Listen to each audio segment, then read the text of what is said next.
અને એસબીઆઈ લાઈફમાં પણ આ સેક્ટરમાં ફાઇનાન્શિયલ સેક્ટરમાં આપણે જો નજર કરીએ તો 1.5% મજબૂતી છે. એ સાથે એક્સિસ બેંક પર નજર કરો, આઈસીઆઈસીઆઈ બેંક, એસબીઆઈ બધામાં એક પોઝિટિવ કારોબાર છે. કઈ રીતના તમે જોઈ રહ્યા છો, ક્યાં ખરીદી કરશો?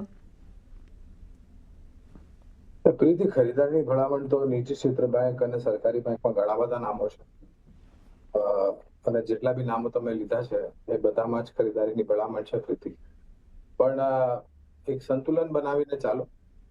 સરકારી બેંકમાં બી એટલું જ મહત્વ આપો જેટલું તમે નિજી ક્ષેત્રની બેંકમાં આપો છો, અને એની સાથે જ સક્ષમ અને મજબૂત જે નોન બેન્કિંગ ફાઇનાન્સ કંપનીઝ છે, એસેટ મેનેજમેન્ટ કંપની છે, લાઈફ ઇન્સ્યોરન્સથી જોડાયેલી કંપનીઓ છે, મારા ખ્યાલથી એક ડાયવર્સિફાઈડ વિત્તીય ક્ષેત્રમાં તમારે એક પોર્ટફોલિયો બનાવવાની જરૂરત છે. તો અહીંયા ઓફકોર્સ આપણે ધ્યાન રાખી શકીએ છીએ. બીજું ઓફકોર્સ એક જે ધ્યાન જાય છે આજના દિવસમાં